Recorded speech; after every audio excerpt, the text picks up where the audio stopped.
அனைவருக்கும் வணக்கம் மக்களே.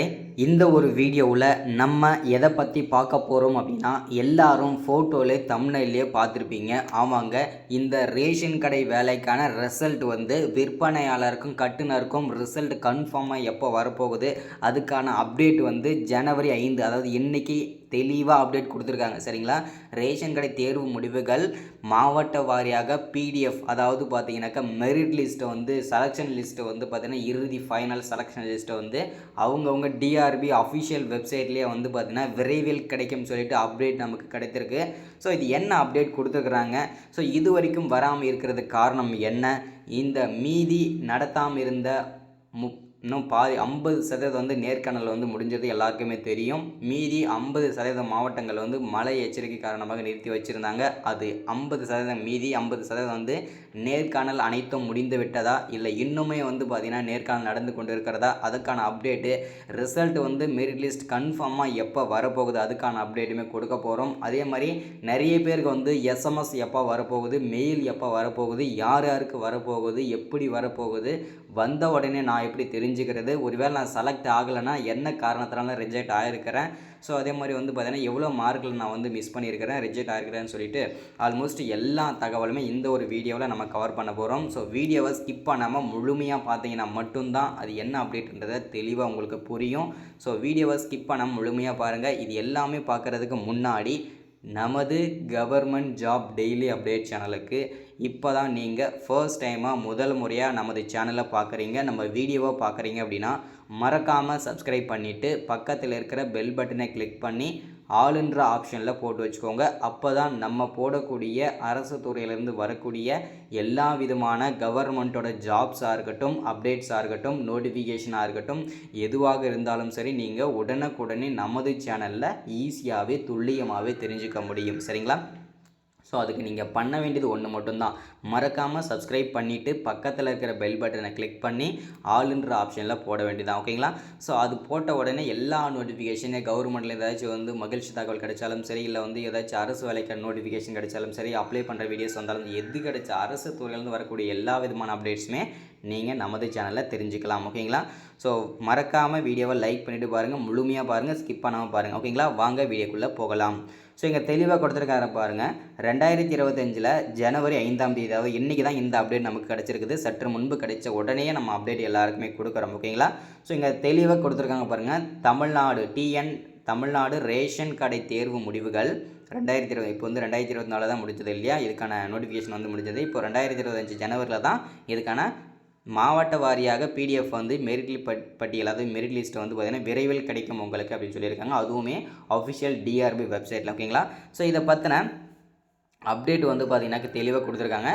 ஸோ அது என்னன்றதை பார்ப்போம். தமிழ்நாடு சிவில் சப்ளைஸ் கார்ப்பரேஷன், அதாவது பார்த்திங்கனாக்கா பொது விநியோக திட்டத்தின் கீழ் காலியாக உள்ள 3322 சேல்ஸ்மேன் மற்றும் பேக்கர் பணியிடங்களுக்கு எதிராக நடத்தப்பட்ட நேர்முக தேர்வில் கலந்து கொண்ட விண்ணப்பதாரர்கள் தகுதி பட்டியலின் முடிவு அநேகமாக ஜனவரியில் வெளியிடப்படும் என்பதை தெரிந்து கொள்ள வேண்டும். அதை மென்ஷன் பண்ணுறாங்க பாருங்கள். ஓகேங்களா?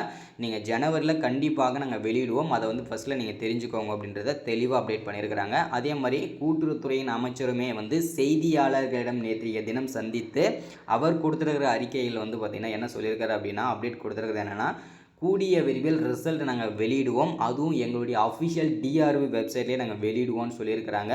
ஸோ இப்போது பொங்கல், அது இப்போ பொங்கல் வந்ததுனால, ஓகேங்களா, இப்போ ஒரு 1 வீக்கில் பொங்கல் வரப்போகிறதுனால அதுக்கான வேலைகள் தீவிரமாக நடத்தப்பட்டு இருக்குது. ஸோ அதன் அடிப்படையிலும் பார்த்திங்கன்னா அதையுமே பார்த்திங்கன்னா ஒரு வகையில் பார்த்துட்ருக்கோம். ஸோ அதனால் கொஞ்சம் நெருக்கடியான சூழ்நிலையில் தான் இருக்குதும் அப்படின்னு சொல்லியிருக்கிறாங்க. அதே மாதிரி நேர்காணலுமே ஒரு சில மாவட்டங்கள் நடந்துட்டு தான் இருக்குது.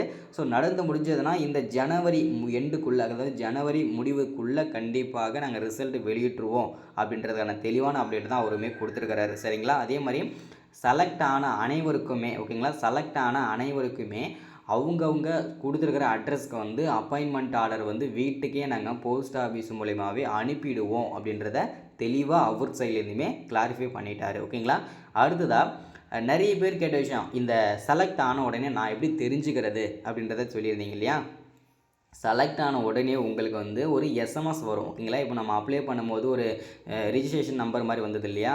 ஸோ அதே மாதிரி மெயிலுக்கு வந்தது இல்லையா, அதே மாதிரி வந்து பார்த்திங்கனாக்கா நம்ம செலக்ட் ஆகிட்டோம், நம்ம இன்டர்வியூவில் செலக்ட் ஆகிட்டோம் அப்படின்னா நமக்கு வந்து எஸ்எம்எஸ் மூலியமாகவும் மெயில் மூலியமாகவும் கான்டாக்ட் பண்ணுவாங்க. அதாவது எப்படி கான்டாக்ட் பண்ணுவாங்க அப்படின்னா, நீங்கள் இந்த மாதிரி இன்டர்வியூவில் செலக்ட் ஆகிட்டீங்க, இவ்வளோ மார்க்கில் செலக்ட் ஆகிருக்கீங்க, இவ்வளோ மார்க்கில் மெரிட் ஆகிருக்கீங்க, ஸோ நீங்கள் வந்து இந்த டேட்டில் ஜாயின் பண்ணிக்கணும், என்னென்ன டாக்குமெண்ட்லாம் மீண்டும் வெரிஃபிகேஷனுக்கு கொண்டு வரணும்னு சொல்லிட்டு மீண்டும் 2வது வெரிஃபிகேஷனை முடிச்சுட்டு அதுக்கப்புறம் நீங்கள் ஜாப்பில் ஜாயின் பண்ணுற மாதிரி இருக்குன்றத தெளிவாக அவங்க சைட்லேருந்துமே சொல்லிட்டாங்க. ஓகேங்களா? ஸோ அடுத்ததான் நிறைய பேர் இன்னொரு முக்கியமான கேள்வி கேட்டிருந்தீங்க. என்ன அப்படின்னா, நான் வந்து இன்டர்வியூ அட்டன் பண்ணியிருந்தேன், ஓரளவுக்கு தான் இன்டர்வியூ அட்டன் பண்ணேன், சுமாராக தான் இன்டர்வியூ அட்டன் பண்ணேன், ஸோ நான் எவ்வளோ மார்க் எடுத்திருக்கிறேன்னு ஆசைப்பட்றேன், எவ்வளோ மார்க் எடுத்திருக்கேன்னு தெரிஞ்சுக்க ஆசைப்பட்றேன், ஸோ நான் எதனால் ரிஜெக்ட் ஆகிருக்கிறேன், ஒருவேளை டாக்குமெண்ட்டில் கம்மியான மார்க்கில் போயிருக்குதா, இல்லை வந்து நெக்ஸ்ட் டைம் அதை கரெக்ட் பண்ணுறதுக்கு கரெக்ஷன் பண்ணுறதுக்கு எனக்கு கொஞ்சம் யூஸ்ஃபுல்லாக இருக்கும்னு சொல்லி நிறைய பேர் கேட்டிருந்தீங்க இல்லையா. ஸோ அதுதான் இந்த ஒரு வீடியோவில் தெளிவாக சொல்ல போகிறேன். என்ன அப்படின்னா, இந்த ரேஷன் கடை தேர்வு முடிவுகள் இறுதி ஃபைனல் செலெக்ஷன் லிஸ்ட் வந்து இந்த தடவை எப்படி போஸ்ட் ஆஃபீஸ் வேலைக்கு மெரிட் லிஸ்ட் வந்து அனுப்புகிறாங்களோ, ஓகேங்களா, பிடிஎஃப் மாதிரி அனுப்புகிறாங்களோ, அதே மாதிரி இந்த ரேஷன் கடை வேலைக்குமே விற்பனையாளருக்கு மற்றும் கட்டுனருக்குமே நீங்கள் எவ்வளோ மார்க் எடுத்துருக்கீங்களோ, ஓகேங்களா, இப்போ 3 லட்சம் பேர் அப்ளை பண்ணியிருந்தாலும் 3 லட்சம் வரைக்கும் பார்த்தீங்கன்னாக்கா அந்த பிடிஎஃப் வந்து அனுப்புவாங்க. ஓகேங்களா, அதனால் அவங்கவுங்க அஃபிஷியல் டிஆர்பி வெப்சைட்டில், ஓகேங்களா, இப்போ வந்து டிஆர்பி வெப்சைட் வந்து ஒவ்வொரு மாவட்டத்துக்கும் தனித்தனியாக கொடுத்துருக்காங்க இல்லையா, அந்த டிஆர்பி வெப்சைட்டில் பிடிஎஃபாகவே வந்து அவங்க வந்து சப்மிட் பண்ணிடுவாங்க. அதில் நீங்கள் செக் பண்ணிக்கலாம். ஓகேங்களா, இந்த டாக்குமெண்ட்டுக்கு எவ்வளோ மார்க் போட்டிருக்கிறாங்க, இன்டர்வியூக்கு எத்தனை மார்க் போட்டிருக்கிறாங்க, ஸோ நான் இது எல்லாமே நீங்கள் ஈஸியாக தெரிஞ்சுக்க முடியும். எவ்வளோ மார்க்கில் நான் வந்து மிஸ் பண்ணியிருக்கிறேன், எவ்வளோ மார்க்கில் எனக்கு கிடச்சிருக்குது, ஸோ இது எல்லாமே நீங்கள் தெரிஞ்சுக்க முடியும் அதில். ஓகேங்களா, ஸோ அதனால் இந்த தகவலுமே தெளிவாக வந்து அப்டேட் பண்ணியாச்சு, ரொம்ப பயனுள்ளதாக இருந்திருக்கும்னு நினைக்கிறேன். ஸோ அடுத்த அப்டேட் என்னென்னா, இந்த டிஎன்சிஎஸ்சி குல் பிடிஎஸ்ஸின் கீழ் சேல்ஸ்மேன் மற்றும் பேக்கரை ஆட்சேர்ப்பு செய்வதற்கான தேர்வு செயல்முறையின் ஒரே கட்டத்தில் பங்கேற்ற வேட்பாளர்கள் நியமனத்திற்கான நேர்காணலில் தகுதியுடையவர்கள் என்று கண்டறியப்பட்ட முடிவு வர்த்தமானியில் மட்டுமே தேர்ந்தெடுக்கப்படுவார்கள் என்பதை அறிந்து கொள்ள வேண்டும். ஓகேங்களா, ஸோ இது எல்லாமே முழுக்க முழுக்க மெரிட்டு தான் போட போகிறாங்க, அதில் வந்து எந்த விதமான சந்தேகமுமே கிடையாது. ஓகேங்களா, ஸோ இந்த ரேஷன் கடை தேர்வு முடிவுகள் வந்து பார்த்தீங்கன்னாக்கா ஜனவரியில் வந்து கண்டிப்பாக வெளியாகும், அதில் எந்த விதமான சந்தேகம் கிடையாது. நிறைய பேர் அவங்க இன்னொரு முக்கியமான கேள்வியும் கேட்டிருந்தீங்க இல்லையா, ஸோ இதில் முன்னுரிமைன்றது யாருக்கெல்லாம் கொடுத்துருக்குறாங்க அப்படின்னு கேட்டிங்க இல்லையா. ஸோ இதில் முன்னுரிமை அப்படின்னு பார்த்தீங்கன்னாக்கா அவங்க அப்ளை பண்ணுறதுக்கு முன்னாடி ஒரு நோட்டிஃபிகேஷன் கொடுத்துருந்தாங்க இல்லையா, அந்த நோட்டிஃபிகேஷன் சொல்லியிருந்தாங்க இல்லையா, இந்த 3 நபர்களுக்கு மட்டுமே நாங்கள் முன்னுரிமை கொடுப்போம்னு சொல்லிட்டு, அது யார் யாருக்கு அப்படின்னா முதல் கிராஜுவேட், ஓகேங்களா, ஒரு குடும்பத்தில் முதல் பட்டதாரியாக இருக்கிறவங்களுக்கு முதல் முன்னுரிமை. 2வது முன்னுரிமை வந்து தமிழ் வழியில் படித்தவங்களுக்கு, ஓகேங்களா, 10வதுலையும் 12வதுலையும் தமிழ் வழியில் படித்தவங்களுக்கு 2வது முன்னுரிமையை கொடுக்குறாங்க. அதே மாதிரி கொரோனாவில் பாதிக்கப்பட்டவர்கள் மற்றும் அப்பா அம்மாவை வந்து இழந்தவர்களுக்கு 3வது முன்னுரிமை, இவர்களுக்கு மட்டும்தான் முன்னுரிமை தராங்க. அடுத்ததான் வந்து ஹேண்டிகேப்ஸ், ஆதரவற்ற விதவை, முன்னாள் இராணுவத்தினர், இவங்களுக்கெல்லாம் பார்த்தீங்கன்னாக்கா முன்னுரிமைன்றது கிடையாது. ஓகேங்களா, ஸோ அதை வந்து அவங்களே மென்ஷன் பண்ணிட்டாங்க. ஸோ அது எல்லாமே ஓகேங்களா. அதே மாதிரி எம்ப்ளாய்மெண்ட் ஆஃபீஸ் மூலிமா பதிவு பண்ணியிருக்கிறவங்களுக்கு ஏதாச்சும் முன்னுரிமை இருக்குது அப்படின்னு கேட்டிங்கன்னா அவங்களுக்குமே வந்து பார்த்திங்கன்னா எந்த விதமான முன்னுரிமையும் கிடையாது. ஓகேங்களா, ஸோ இதுதான் அப்டேட் நமக்கு கிடச்சிருக்குது. இன்றைக்கான தகவல் இதுதான், இன்றைக்கி அப்டேட் இதுதான். ஸோ அடுத்த ஒரு முக்கியமான அப்டேட்டோட சந்திக்கிறேன். மறக்காமல் சப்ஸ்கிரைப் பண்ணுங்கள், லைக் பண்ணுங்கள், ஷேர் பண்ணுங்கள். Thank you, welcome.